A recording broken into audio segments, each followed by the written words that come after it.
Yambaleto. Kama unapenda upata habari za mzuri za ukweli na uhakika, fungula Yambaleto TV. Usikose kusubscribe, pia kulike na kucomment. Yambaleto DC kwa ajili yako. De nos compatriotes. Et ça, c'est inacceptable. Parce que avec le produit de ces ventes illicites, ils vont équiper leur armée et continuer leur expédition aventureuse en République démocratique du Congo. Et qui en est le complice? C'est l'Union européenne. Donc nous allons nous-mêmes, comme on a commencé à le dire à l'ambassadeur, le représentant de l'Union européenne ici, nous allons entamer des actions, d'autres actions diplomatiques et même judiciaires pour empêcher cette ignominie inexplicable. On ne comprend pas ça. Habari kamili inafungua na ukurasa wa afya. Tunasalia kwa mara nyingine kwa habari ya afya kuhusu habari za saratani ya makanse. Tunawatolea habari hiyo kutokana tu na sikukuu ulimwenguni ya saratani iliyosherekewa mwanzo ya mwezi huu wa Februari. Leo katika habari ya afya tunawatolea alama zimoja zinazotangulia kansa ya ubongo zilizoorodheshwa nao wanasayansi. Karibuni Frederick Feruzi. Naam. Alama za kwanza za kansa ya ubongo ambazo watafiti waligundua ni kwamba muhanga anakuwa anaanguka na kifafa, ile ikisindikizwa na kupoteza ufahamu, na ile ni kumwanzo wa magonjwa. Wanasayansi walichunguza pia kwamba mtu anayepata kansa ya ubongo anakuwa pia na kupooza kipande moja ya sura ya mwili, hata anapata pia ugumu wa kusema, wa kutazama na kusikia. Alama zingine ni kichwa kuuma sana na hali kuzidi kuwa mbaya kwa majuma machache. Hapo akisikia noze na kutapika sana, walitazama watafiti. Yambaleto. Saa 1:27. Nilifunua kwa muktasari wa habari wapiganaji wa M23 wanakuwa wakipora kimagendo madini ndani ya tarafa ya Masisi. Niyo toka shirika la raia ya eneo inayosema kwamba hiyo inarahisishwa na raia wa moja wa Rubaya. Wahasi hao wanapeleka madini hiyo nchini Rwanda ambayo ni coltan na manganese. Hiyo inaendeshwa masaa za usiku, ndivyo inaongeza shirika la raia la Bahali. Shirika la raia la Masisi inasema kwamba viongozi wangeweka mwisho kwa hali hiyo. Hawa hapa ni sauti yake Telesfor Mitondeke, mratibu mkuu wa shirika la raia tarafani Masisi. Plusieurs tonnes de minerais stratégiques. Toni nyingi za madini zinakuwa zikipitishwa masaa za usiku toka maeneo za Rubaya kupitia pikipiki kuelekea Mshaki. Baada ya kuwasili kwa madini hayo pa Mshaki, M23 wanatumikisha magari zao za usaidizi kivita kwa kubeba madini hiyo kupitia Kausa, Kilolirwe, Kichanga kuelekea maeneo mengi za tarafa la Ruchuru ambako mnapatikana hata mji mdogo wa Bunagana, na huko wameweka tayari viwanda vya kuhesabu kimagendo madini hayo kabla ya kupelekwa tena nchini Rwanda na maeneo zingine. Serikali ya Kongo na taasisi zingine za nchi wachukue kwa dharura mbinu zinazoelekea kuchunguza na kukinga eneo ya madini 4731 dhidi ya wizi na uchimbaji haramu, ila pia na kutuma huko kitengo maalum cha jeshi ya Kongo kwa kulinda eneo hiyo. Na kutokana na kuibuka kwa maoni mbalimbali nchini Kongo kuhusu mkataba kwa ajili ya madini maalum iliyosainiwa kati ya nchi ya Rwanda pamoja na Umoja wa Ulaya. Umoja wa Ulaya ulifasiria kwamba mkataba huo ulisainiwa kwa ajili ya kuweka mwisho kwa biashara haramu ya madini ndani ya ukanda wa maziwa makuu, huku watazamaji wengi wa Kongomani wakizani kwamba mkataba ule uliosainiwa kati ya nchi ya Rwanda na Umoja wa Mataifa ulikuwa na lengo ya kusukuma nchi hiyo kuendelea kuvamia na kuiba mali za DRC. Inakuwa pia maoni yake Rais Felix Tshisekedi, yani aliyezungumza nao waandishi ya Kinshasa. Felix Tshisekedi alikuwa na haya ya kuzungumza. Ni uchokozi wa kiwango cha juu, kwa sababu watu wote wanajua kwamba nchi ya Rwanda haina madini. Unaposaini mkataba na nchi hiyo ni kusahisisha wizi nchini mwetu kwa kumwanga damu ya ndugu zetu. Jinsi tulivyoambia balozi wa Umoja wa Ulaya nchini Kongo, tutaendesha vitendo vya kidiplomasia na kisheria ili kuzuia ile makubaliano kati ya nchi ya Rwanda na Umoja wa Ulaya. na yafaa kuwe korti ya mahakama ya kimataifa kwa ajili ya mauaji inayoendeshwa nchini Kongo. Ni ombi ya wafanya siasa wa Ubelgiji wanaokuwa na mizizi ya Kongo. Muungano wao ulitoa maoni yake kuhusu vita mashariki mwa Kongo. Tunaalika manchi za jumuiya ya kimataifa kutambua kwamba mauaji ya kimbari inakuwa ikiendeshwa nchini Kongo tangu miaka kadhaa, na tunawashurutisha kwa sauti kubwa kuundwa kwa mahakama ya kimataifa kwa hukumu walioendesha mauaji, kuweka mwisho kwa mauaji na kurudisha wahanga wote katika haki zao. Ndivyo walisema wafanyasiasa wale wa Ubelgiji waliokusanyika mara ya kwanza kwa pamoja bila kuangalia mwelekeo wa kisiasa. Yambaleto. Ni saa 1:31 studioni idhaa ya Kiswahili ya Radio Bora FM ambao unategea sikio hiyo kutangazia moja kwa moja toka mjini Goma.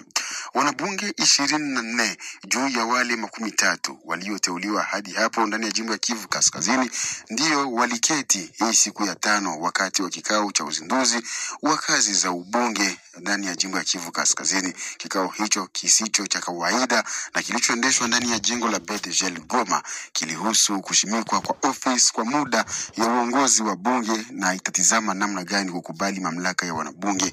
Presidenti wa ofisi hiyo kwa muda ni Bwana Daniel Nzuli ambaye alikuwa kiongozi wa shule la Institut Majengo kabla ya kuteuliwa kwake. Huyu atasaidiliwa naye Kibakose Moise na pia Mafungula Moise kama vile mnenaji na katibu wa ofisi hiyo. Hapa ni sauti lake Daniel Nzuli anayerejea kuhusu uzinduzi ule wa kazi za bunge. Birodaje ina kazi 4 au 3 yenye itafanya. Kazi ya kwanza tutavalide pouvoir ya wadepute kusudi wawe na mamlaka ya wabunge. Ya pili wa chef coutumier nao tutawaingiza katika ubunge au kikundi cha wabunge, cooptation de chef coutumier, na pia tutafanya reglement d'ordre intérieur, na kwa mwisho tutachagua bureau definitif. Na yote tafanyika mkichunga wenzenu wa Buchuru na Masisi wachaguliwa ama itakuwaje? Hiyo kazi tutaifanya mbele, kwani wabunge wa Buchuru na Masisi kwa wachunga kwa kuchagua wa senateur na kuchagua gouverneur na vice gouverneur. Hiyo ndio texte za seni zinatuambia. Kwa mwisho, mnadhani mtatumikia raia vizuri na etat de siège? Sisi tunajua ya kwamba tutashikoforme kwanza kwa texte ya etat de siège, na tunajua na sisi wanabunge na raia tutumike kusudi etat de siège ishe, kusema adui zetu tuwapige na tuweze kuwa huru na tuweze kutumika na huru yote.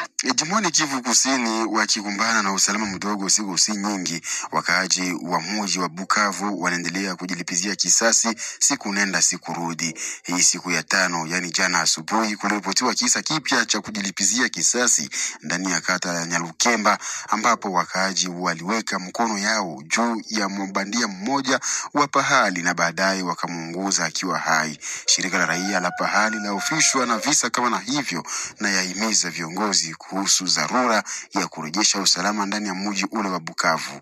David Chikuru ni memba wa shirika la raia la Bukavu. Mjini Bukavu ni visa ambavyo kila leo kuasikia mtu amekutwa amefariki pamoja sababu ya wevi, na hivi watu wako wanalia sana ya kwamba wananyang'anywa vitu vyao wakati wanatoka kwenye ndoa, wanatoka kwenye karamu mbalimbali, na kwa sasa watu hawatembei usiku. Tuko tunaambia vijana kufanya kazi na kuacha wevi. Watu wataweza kujitia fasi moja, wanatumika na wanatengeneza maisha yao bali pa kutia maisha ndani hatari. Pia sheria saidie wananchi hii azibu wale wanastahili kuadhibiwa, na serikali pia ni yeye atapana kazi kwa watu wote. Pale watu wakuwa wanashindwa kwa anatumia pombe za kulevya, hizi mapombe ndio inakuwa chanjo ya usalama mdogo.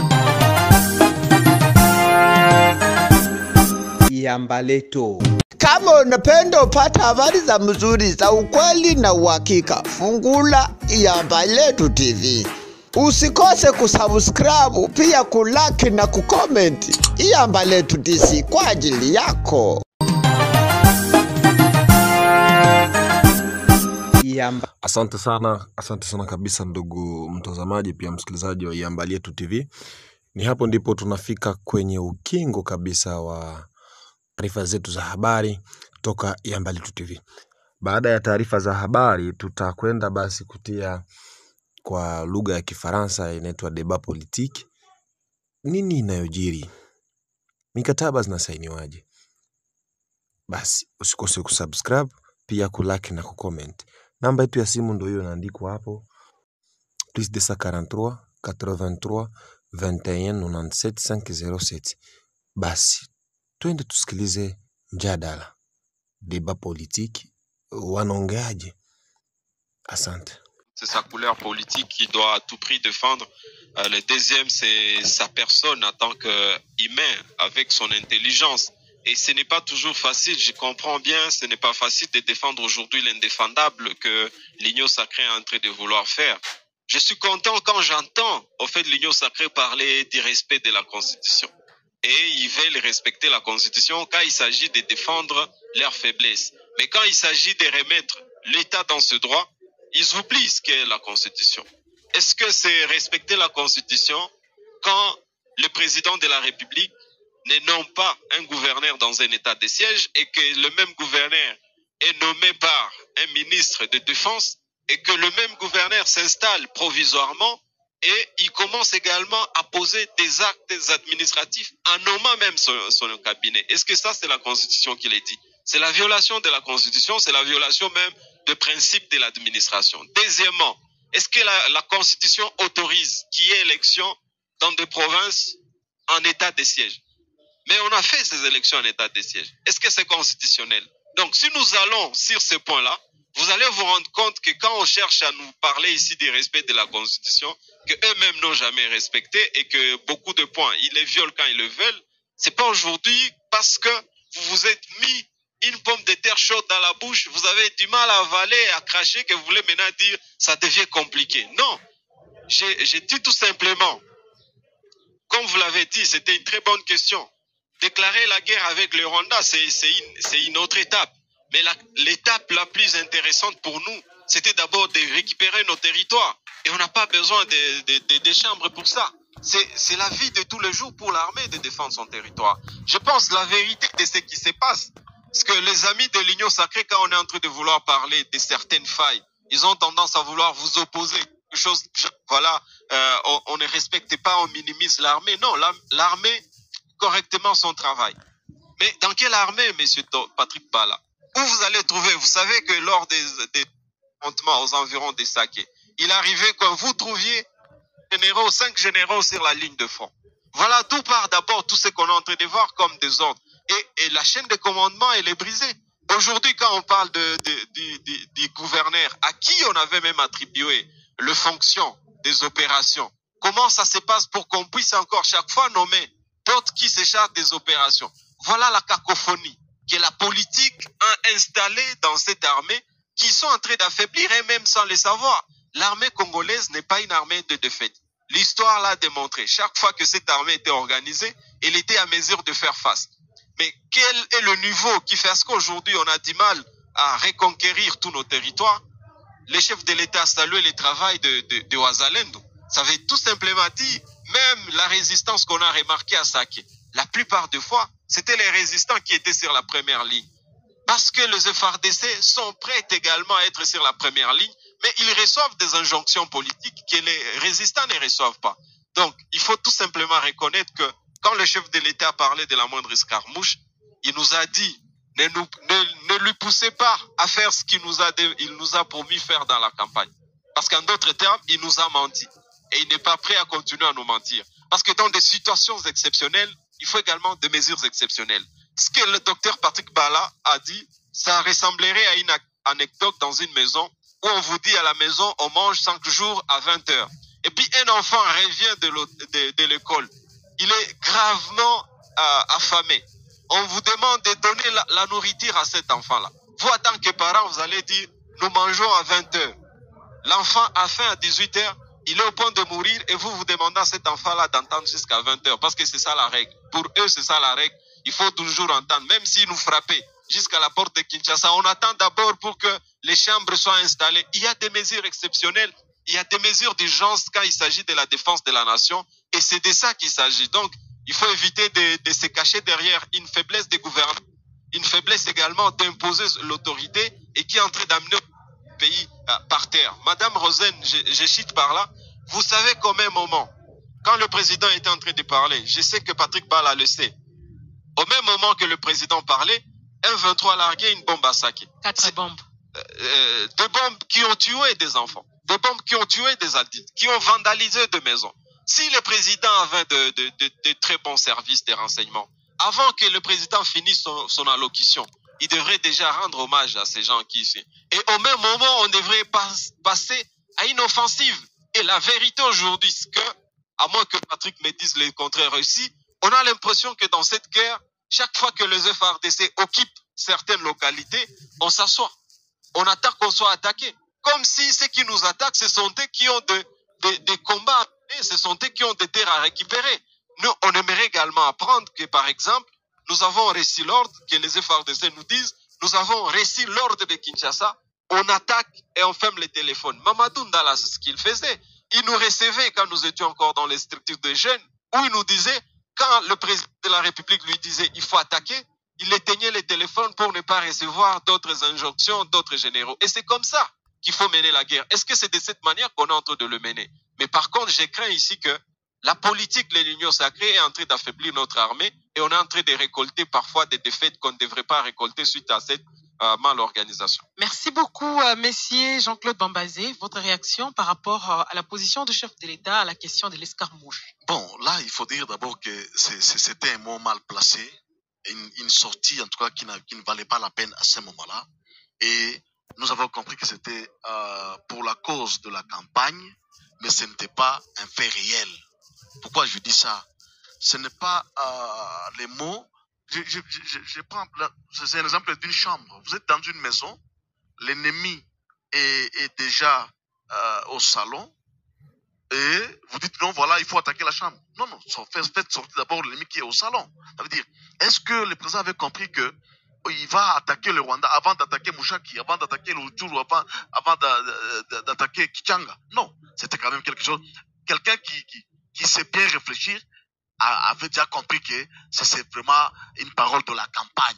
Et ce n'était pas la réalité. Mais si on revient un peu par rapport à ce que venait de dire notre ami Bala, mais écoutez, les FARDC font un bon travail, mais les faits sont là, c'est qu'ils n'ont jamais récupéré une entité. Ça, c'est une réalité. Non, Bala dit que les FARDC récupèrent petit à petit. Non, c'est quoi? C'est que l'entité que les FARDC ont récupéré petit à petit. Non, nous soutenons notre armée. Patrick Bala, c'est quelle entité?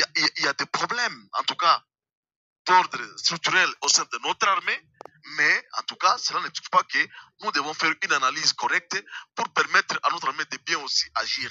Mais continuer à jeter des flairs, de dire des choses par plaisanterie de les dire, c'est pas aussi bon. Moi, je ne suis pas constitutionnaliste, mais je me dis, c'est quand qu'il y a eu cette escarmouche? Est-ce que c'était après les élections ou après l'installation de l'Assemblée nationale? Parce qu'à bon entendement, je sais que les rôles des députés se terminent après installation officielle de l'Assemblée. Ça veut dire, même à ce temps-là, l'Assemblée existait, l'Assemblée était là. Il n'y avait pas encore installation de l'Assemblée nationale que nous vivons aujourd'hui. Ça veut dire qu'il y avait encore le temps de convoquer en urgence cette Assemblée. Et même le Sénat, il existe encore. Les sénateurs sont encore en fonction parce qu'il n'y a pas encore un Sénat qui est installé. Et on a installé l'Assemblée nationale quand? C'est avant qu'on a installé l'Assemblée nationale. Ça veut dire qu'il n'y a pas de raison. C'était juste pour vous dire, non, voilà, c'était une erreur de communication ou alors un mot de plaisanterie par rapport à la campagne, mais ce n'était pas ça la réalité. Sinon, c'est quand même regrettable que nous soyons mentis par, en tout cas, le chef de l'État. Et il doit faire tout pour corriger ces mots-là. Et pour corriger ces mots-là, c'est de voir les FARDC avoir tout ce qu'il faut pour que l'on attaque des gens qui nous mènent à Rutshuru, à Masisi et un peu partout. Et pour terminer cette émission, M. Patrick Bala, votre réaction par rapport à la sortie médiatique du chef de l'État autour de la justice congolaise? C'est pas la première fois quand même que le chef de l'État accuse la justice en République démocratique du Congo d'être malade, de malade ou de corrompu. Votre réaction? Oui, le président a réitéré ses propos, c'est 1001 fois et toute la société le reconnaît. Vous savez, le problème en République démocratique du Congo est lié par la Constitution. On ne peut pas rejeter la Constitution, c'est pas dire parce qu'on a eu un problème de violation, on doit rester dans le monde de violation. Non, ça c'est hérésique. Le problème est que nous sommes dans la philosophie de Montesquieu où le pouvoir arrête. Notre Constitution reconnaît la séparation de pouvoir. Et dans la séparation de pouvoir, ça ne permet pas au président de la République de se mixer dans la gestion et l'organisation de la justice, dans la gestion et l'organisation du Parlement. Donc, chaque institution doit jouer son rôle. Alors, le président, en tant que garant et magistrat suprême, lui donne les orientations politiques, soit sur le plan judiciaire, soit sur le plan parlementaire. Il donne les orientations. C'est ce qu'il reconnaît la Constitution. Maintenant, il faudrait aussi que la justice joue pleinement son rôle. Le ras-le-bol, c'est quoi?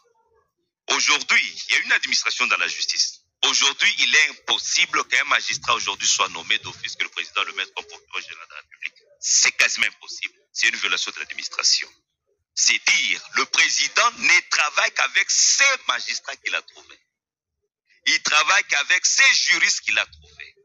Maintenant, ces gens qui étaient déjà imbibés de ce système, plus de corruption, de ce système de corruption, de ce réseau mafieux assis, devaient être démantelés. Mais dans les efforts fournis, les résultats sont faibles. Il faut le reconnaître. Les résultats sont faibles. Il y a des succès, mais qui sont faibles. Par contre, la gangrène est encore grande. Alors, quand le président attend certains résultats à un certain moment, on pense qu'en mettant tel et tel autre, on peut aboutir à certains résultats plausibles, mais malheureusement, on tombe au même résultat. Ça fait quoi? Ça fait que le président ne peut pas sanctionner directement un magistrat. Le président sanctionne sur proposition du Conseil national de la magistrature. Voilà la procédure. Monsieur Ishara Boutaragaza. C'est toujours difficile. Hein? Donc, si c'était dans une émission de Swahili, j'allais dire Paul Essana, Dr Patrick Bala. Parce qu'il est en train de dire des choses que moi, je ne comprends pas. D'abord, parlons. Excusez-moi, non, on va y aller. Ne vous en faites pas. Quand on parle de la justice, quand on parle de la justice... Mais depuis que tu demandes une seconde, tu aurais déjà dit. Dis quelque chose. Oui, je disais, j'aimerais que Johnson me dise s'il lui était à la place, comment allait-il surpasser le Conseil supérieur de la magistrature? Les questions ne sont pas les vôtres. Je reviens. Le président de la République a péché sur deux choses dans son adresse s'agissant de la justice. La première chose, le président de la République nous rappelle que la justice est malade. D'accord? La justice étant malade, le président de la République oublie dans cette phrase-là que c'est lui le haut magistrat de la République. Ça lui confère un pouvoir immense. Même quand il dit ici que le président ne peut pas nommer le magistrat. Mais avant, il faut savoir qu'il y avait une cour suprême de la justice. Cette cour n'existait plus. Aujourd'hui, il y a la cour constitutionnelle. La composition de ces juges, les présidents, il y a un quota de l'union sacrée. Il y a un quota également de... Moi, je vous dis, c'est comme ça que la cour constitutionnelle est constituée. Et le président qui a installé le juge de la cour constitutionnelle. Et puis, je l'ai dit encore, je suis content quand on est en train de défendre ici la procédure. Mais on n'a pas encore parlé de la manière dont le président de la Cour constitutionnelle, qui a quitté chez lui en disant à ses enfants, je vais au travail, et qu'à 14 heures, on lui dit, tu n'es plus président, en violation de la procédure de la Cour. Monsieur Dieudonné Kalouba, qui a été remplacé par Kamouleta dans une affaire politique. Donc, moi, je pense que tout simplement, à cette dimension, le président de la République a oublié que c'est lui le magistrat suprême. Deuxièmement, quand le président dit qu'il a pris acte du dossier de Stanis Boutiakira par rapport à son arrestation, il dit, je vous promets que pour la première fois, je vais fouler mon nez dans ce dossier-là. Donc, qui voulait dire que le président de la République, contrairement à ce que Patrick Bala est en train de dire, qu'il faut consacrer l'indépendance du pouvoir, mais en les disant, il peut le faire sans pouvoir les dire. Parce qu'en les disant là, il est en train de dire que je vais consacrer la violation de l'indépendance du pouvoir. Parce que comment le président, le pouvoir exécutif, va se mêler du pouvoir judiciaire, sachant que même pour rendre un arrêt, le président dit qu'il y a des lenteurs. Oui, justement, il y a des dossiers qui peuvent même prendre 20 ans. Parce qu'on est en train de chercher la vérité. Les enquêtes doivent être menées. Mais quand le président dit, dans peu de temps, vous aurez la solution. Et ils ont habitué le pays dans ça. Quelqu'un est condamné dans l'affaire de 100 jours, du coup innocenté. Mais l'autre, il est condamné il est encore en train d'être jugé. Salomon, à qui on refuse même qu'il aille suivre le soin de santé. Et là, on veut encore nous dire que le président de la République il est en train de laisser à ce que la justice fasse son travail. Monsieur Jean-Claude Bambazé, le chef de l'État a dit que la justice est malade. Votre réaction? Bon, nous prenons acte que le président a dit que la justice est malade. Il est le magistrat suprême.